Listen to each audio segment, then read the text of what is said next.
Hello friends, good morning. मैं अलके Prajapati YouTube channel में आपका स्वागत करता हूं। आज आप लोग को क्लास 10th का फिजिक्स बताने जा रहा हूं।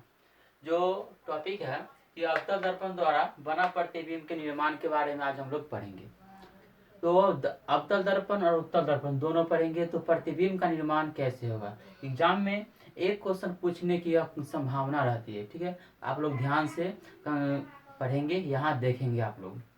तो केस इसमें पहला है, क्वेश्चन पहला है कि जब वस्तु दर्पण के फोकस ध्रुव के बीच स्थित है। तो क्वेश्चन एग्जाम में कहेगा कि आपको क्वेश्चन ये दे देगा कि जब वस्तु दर्पण के फोकस और ध्रुव के बीच स्थित हो तो प्रतिबिंब का निर्माण करें। तो आप लोगों को क्या करना है, ये फिगर बना दीजिएगा और ये जो लिखा हुआ है यहाँ से लेकर यहाँ तक ये आपको इतना बार से लिखना पड़ेगा। तो आपको 2 मार्क्स एग्जाम में मिलेगा। तो क्वेश्चन है कि जब वस्तु दर्पण के फोकस और ध्रुव के बीच स्थित होता है। तो फोकस को हम लोग F से सूचित करते हैं और ध्रुव को P से सूचित करते हैं, जिसको ध्रुव को पोल भी कहते हैं हम लोग। अब यहाँ पे क्वेश्चन है कि जब वस्तु दर्पण के फोकस और ध्रुव के बीच स्थित है।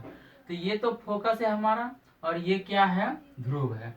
ये हमारा ध्रुव है और ये हमारा क्या है, फोकस है। इन दोनों के बीच में एक वस्तु ए बी रख दिया गया है। क्या रख दिया गया है, इन दोनों के बीच में एक वस्तु ए बी रख दिया गया है और इसे ए बी, ये जो प्रकाश है ये परावर्तित होते हुए यह कहाँ जा रही है, फोकस से परावर्तित है। और ये हमारा वक्रता त्रिज्या क्या है, वक्रता त्रिज्या। और ये वक्रता त्रिज्या और ये फोकस दूरी, ये हमेशा दोनों जो है काफी दूरी धीरे धीरे फैलता जाएगा। जैसे कि आप लोग यहाँ देखिए कितना दोनों के बीच दूरी है और यहाँ कितना बीच दूरी जा रहा है। दूरी फैल रहा है कि नहीं फैल रहा है। इन दोनों के बीच वक्रता त्रिज्या और फोकस के बीच की दूरी जो है हमेशा विस्तार पूर्वक फैलेगी।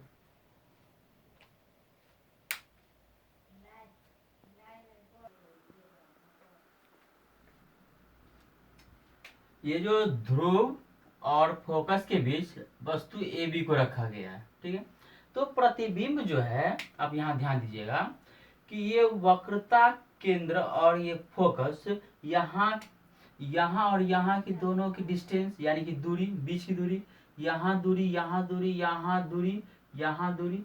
देखिए तो इससे यह पता चल रहा है कि दूरी बढ़ेगा, अनंत तक जाएगा ना। इसका मतलब यह हुआ, यह प्रतिबिंब जो बनेगा क्या बनेगा, बड़ा बनेगा। और वस्तु तो मेरा यह छोटा है, वस्तु क्या है, छोटा है, और लेकिन यहाँ प्रतिबिंब बना तो बड़ा बना, तो वस्तु बड़ा बनेगा। लेकिन यहाँ पे यह दर्पण का आगे का भाग है, यह दर्पण के आगे का भाग है और यह दर्पण के पीछे का भाग है। प्रतिबिंब कहाँ बनता है, दर्पण के पीछे बनता है। प्रतिबिंब कहाँ बनता है, दर्पण के तो पीछे बनता है। तो अब यहाँ ध्यान दीजिएगा कि जब वस्तु ए बी दर्पण के फोकस F कहाँ, F और ध्रुव P के बीच रखा जाता है, यानी कि वस्तु ए बी को कहाँ, वस्तु ए बी को फोकस और ध्रुव के बीच रखा जाता है, तो उसका प्रतिबिंब ए डैश बी डैश बनता है ना। ए डैश बी डैश दर्पण के पीछे, ये आगे का भाग है, ये पीछे बनता है। जब पीछे बनेगा तो, और यहाँ पे ये डॉट लाइन है, क्या है, डॉट लाइन है, तो काल्पनिक है। दर्पण के पीछे बनता है यह प्रतिबिंब काल्पनिक, और काल्पनिक होता है तो वह सीधा होता है, काल्पनिक सीधा, तथा वस्तु से बड़ा बनता है। कैसा बनता है, वह वस्तु से बड़ा बनता है। यह है केस फर्स्ट है। अब केस सेकेंड में देखिएगा क्या कहता है क्वेश्चन कि जब वस्तु जब वस्तु दर्पण के वक्रता केंद्र और फोकस के बीच रखा जाता है। जब वस्तु दर्पण के वक्रता केंद्र और फोकस के बीच रखी जाती है, जब वस्तु को दर्पण के वक्रता केंद्र और फोकस के बीच रखी जाती है तो उसका प्रतिबिंब कहाँ बनेगा। ध्यान दीजिएगा, जब वस्तु दर्पण के वक्रता केंद्र और फोकस के बीच रखी जाती है, ये हमारा ए बी कोई वस्तु है, क्या है यह, ए बी कोई वस्तु है, यह ध्रुव है। वक्रता केंद्र और फोकस के बीच ए बी एक वस्तु रखा जाता है, तो वह प्रतिबिंब जो बनता है, क्या बनता है, प्रतिबिंब। ये जो ये रेखा खींचा हुआ है ये अनंत तक जाएगा। ये कहाँ तक जाएगा, अनंत तक जाएगा। यानी कि प्रतिबिंब अनंत और वक्रता केंद्र के बीच बन रहा है। और कौन है यह बस प्रतिबिंब, ए बी है। कौन है, ए बी। यानी कि वक्र जब वस्तु को क्या, जब वस्तु को वक्रता केंद्र और फोकस के बीच रखी जाती है, जब वस्तु को वक्रता केंद्र और फोकस के बीच रखी जाती है तो प्रतिबिंब कहाँ बनेगा, ये अनंत। ये जो रेखा है अनंत तक जाएगी। अनंत और ध्रुव सॉरी अनंत और वक्रता केंद्र, देखिए अनंत और वक्रता केंद्र के बीच बन रहा है। प्रतिबिंब कहाँ बन रहा है, अनंत और वक्रता केंद्र के बीच उल्टा बन रहा है। वस्तु है ऊपर, कहाँ है, वस्तु है ऊपर और प्रतिबिंब कहाँ बन रहा है, नीचे बन रहा है। और लेकिन यह वस्तु तो छोटा सा नजर आ रहा है और लेकिन प्रतिबिंब क्या है, बड़ा बन रहा है। कैसा बन रहा है, बड़ा बन रहा है। तो जब वस्तु ए बी को दर्पण के वक्रता केंद्र सी और मुख्य फोकस एफ के बीच रखा जाता है, यानी कि जब वस्तु को दर्पण के वक्रता केंद्र और मुख्य फोकस एफ के बीच रखा जाता है तो उसका प्रतिबिंब वक्रता केंद्र कहाँ, ये वक्रता केंद्र और अनंत के बीच, अनंत के बीच बनता है। यह प्रतिबिंब वास्तविक है, क्योंकि डॉट लाइन तो नहीं है ना, क्योंकि प्रतिबिंब वस्तु रखा हुआ है ऊपर और प्रतिबिंब बना नीचे। वस्तु रखा हुआ है ऊपर तो प्रतिबिंब बना नीचे, तो यह तो उल्टा हुआ ना, तो वास्तविक होगा। यह प्रतिबिंब वास्तविक उल्टा तथा वस्तु से क्या हो रहा है, बड़ा बन रहा है। क्या बन रहा है, वस्तु से बड़ा बन रहा है। अब हम लोग केस नंबर 3 देखते हैं।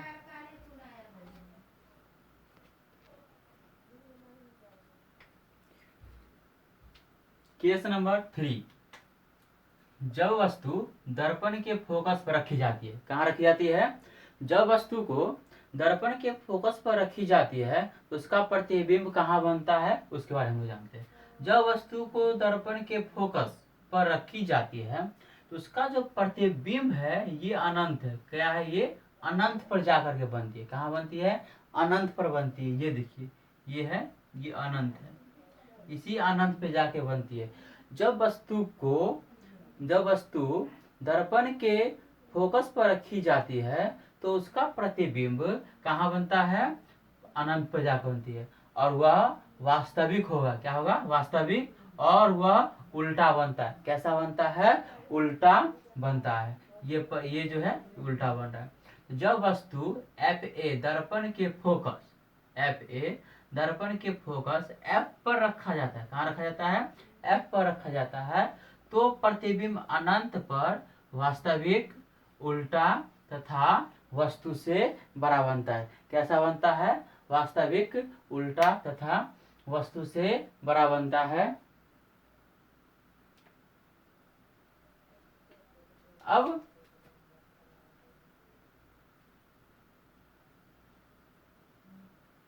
केस नंबर 4 कि जब वस्तु दर्पण के वक्रता केंद्र पर रखी जाती है, कहाँ रखी जाती है वस्तु को, जब वस्तु दर्पण के वक्रता केंद्र पर रखी जाती है, जब भी वक्रता केंद्र पर रखा जाता है ना तो उसका जो प्रतिबिंब बनता है वह समांतर होता है। क्या होता है, समांतर होता है और वक्रता केंद्र पर ही प्रतिबिंब बनता है। फोकस पर रखा जाता है तो प्रतिबिंब अनंत पर बनता है और वक्रता केंद्र पर रखी जाती है जब वस्तु को, तो वक्रता केंद्र पर ही प्रतिबिंब बनता है और वह समांतर होती है। क्या होती है, समांतर होती है। जैसे देखिए यहाँ पे जब वस्तु को, ये दर्पण है हमारा अवतल दर्पण, यह हमारा वक्रता केंद्र है, यहाँ से वस्तु है, इससे होते हुए यहाँ आया, फिर ये रिफ्लेक्शन ऑफ प्रकाश का परावर्तन है, इसे टकरा कर होते हुए यहाँ आया। तो हमारा जो यह फोकस है, क्या है, यह फोकस, फोकस पर प्रतिबिंब, सॉरी, यानी कि जब वस्तु सी ए, ये हमारा वस्तु है, सी ए क्या है, ये जो हमारा सी ए है वस्तु है। जब वस्तु सी ए दर्पण के वक्रता केंद्र सी पर रखा जाता है, कहाँ रखा जाता है, ये जो है सी ए दर्पण के वक्रता केंद्र सी पर रखा जाता है तो प्रतिबिंब, सी बी बनता है। क्या बनता है, प्रतिबिंब सी बी बनता है। यानी कि जब वस्तु सी दर्पण के वक्रता केंद्र पर रखा जाता है तो प्रतिबिंब सी बी बनता है। कहाँ बनता है? सी बी, यानी कि ठीक इसके नीचे। ये जितना बड़ा रहेगा उतना ही ये भी बड़ा रहेगा, तभी ना समांतर होगा। यानी कि इसके और इसके बीच की दूरी क्या होना चाहिए? समांतर होना चाहिए। जब सी जब वस्तु है तो इसका प्रतिबिंब क्या बनता है? सी बी, ठीक नीचे। यह प्रतिबिंब सी बी वक्रता केंद्र पर ही बनता है। कहाँ बनता है? ये वक्रता केंद्र पर ही बनता है। यह प्रतिबिंब वास्तविक होगा, उल्टा होगा, क्योंकि वस्तु है ऊपर और प्रतिबिंब कहाँ बना? नीचे, तो उल्टा हो गया। और वस्तु के आकार के बराबर होगा। क्यों होगा? वस्तु के आकार की बराबर होगा। जब तक कि समांतर नहीं होगा तब तक बराबर नहीं होगा। तो यहाँ पे यह समांतर है तो क्या होगा? बराबर होगा। तो वस्तु के आकार की क्या होगा? बराबर होगा। अब जो हम लोग केस नंबर 5 देखते हैं।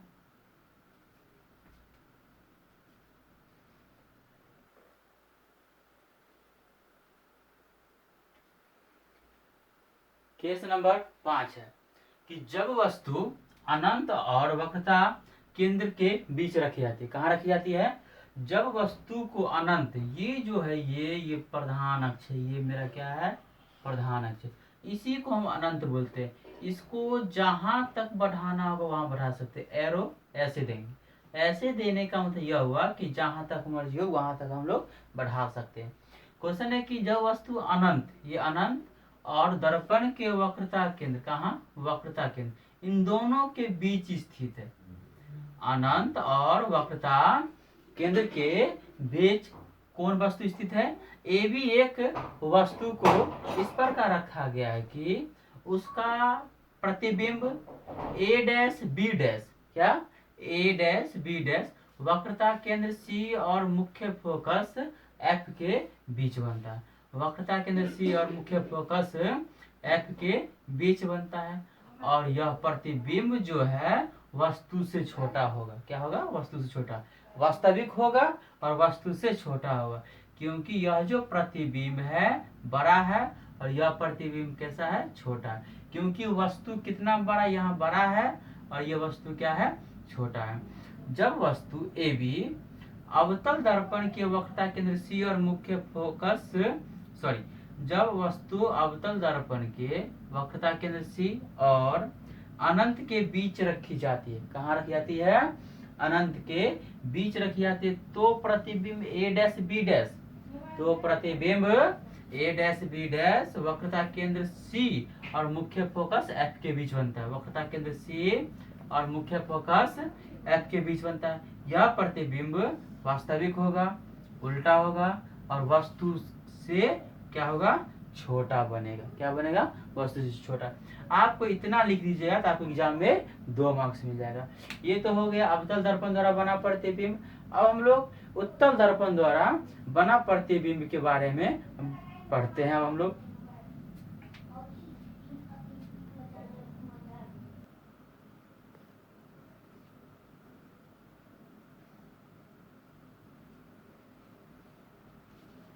अब उत्तल दर्पण द्वारा बना प्रतिबिंब का निर्माण के बारे में हम लोग जानते हैं कि केस फर्स्ट है कि जब वस्तु अनंत पर स्थित हो। कहाँ स्थित हो? जब वस्तु अनंत पर स्थित होता है तो उत्तल दर्पण में प्रतिबिंब कहाँ बनता है। तो पहले के लिए छोटा सा कॉन्सेप्ट हम लोग पहले जान लेते हैं कि उत्तल दर्पण में हमेशा प्रतिबिंब काल्पनिक होता है। कैसा होता है? काल्पनिक रहेगा। और काल्पनिक रहता है प्रतिबिंब तो सीधा होता है। क्या होता है? सीधा होता है। इसलिए उत्तल दर्पण में प्रतिबिंब काल्पनिक और सीधा बनता है। और उसके बाद क्वेश्चन के आधार पर जो होता है बाकी बात। ये तो तय है कि उत्तल दर्पण में प्रतिबिंब हमेशा काल्पनिक ही होगा और काल्पनिक होगा तो सीधा अवश्य होगा। जब वस्तु अनंत पर स्थित हो तो अनंत ये है मेरा, सॉरी ये क्या है? प्रधान अक्ष, ये प्रधान अक्ष, ये ध्रुव पी है। अनंत पर स्थित, देखिए क्या कॉन्सेप्ट है। अनंत पर स्थित वस्तु से आने वाली आपतित किरण, ये अनंत है, ये और ये दोनों अनंत है। आने वाली प्रकाश की किरण प्रधान अक्ष के समांतर होती है। ये आपतित किरण और ये आपतित किरण, दोनों आपतित किरण, ये आपतित किरण और ये आपतित किरण जो होता है प्रधान अक्ष, ये प्रधान अक्ष है, इस दोनों के समांतर होती है। कैसा होती है? समांतर होती है। और परावर्तन के बाद सभी किरण, सभी किरणें, सभी किरणें, ये किरण और ये किरण, परावर्तन के बाद सभी किरणें फोकस पर मिलती है। कहाँ मिलती है? फोकस से मिलती है। मिलती है फोकस पर, तो प्रतिबिंब भी कहाँ बनेगा? फोकस पर ही बनेगा। मिलती कहाँ है? फोकस पर, तो प्रतिबिंब भी कहाँ बनेगी? फोकस पर ही। अतः प्रतिबिंब फोकस F पर बनता है। यह काल्पनिक सीधा, यह प्रतिबिंब काल्पनिक सीधा तथा वस्तु से बहुत छोटा बनता है। कैसा बनता है? वस्तु से बहुत छोटा बनेगा। अब केस नंबर 2 है कि जब वस्तु अनंत और ध्रुव के बीच स्थित हो, अनंत और ध्रुव के बीच, जब वस्तु अनंत और ध्रुव के बीच स्थित होता है, ये मेरा अनंत है, ये अनंत है और ये ध्रुव के बीच है।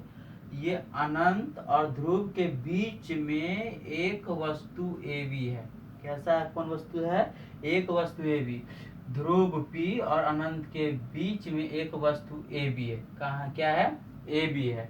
जब वस्तु ध्रुव और अनंत के बीच रखा जाता है तो प्रतिबिंब जो बनता है ना, दर्पण के पीछे बनता है। ये पीछे का भाग है और ये आगे का भाग, ये पीछे का भाग है और ये आगे का भाग है। दर्पण के पीछे A' B' बनता है प्रतिबिंब। कैसा बनता है? प्रतिबिंब A' B' बनता है। किनके बीच बनता है? तो फोकस और ध्रुव के बीच बनता है। फोकस और ध्रुव के बीच बनता है।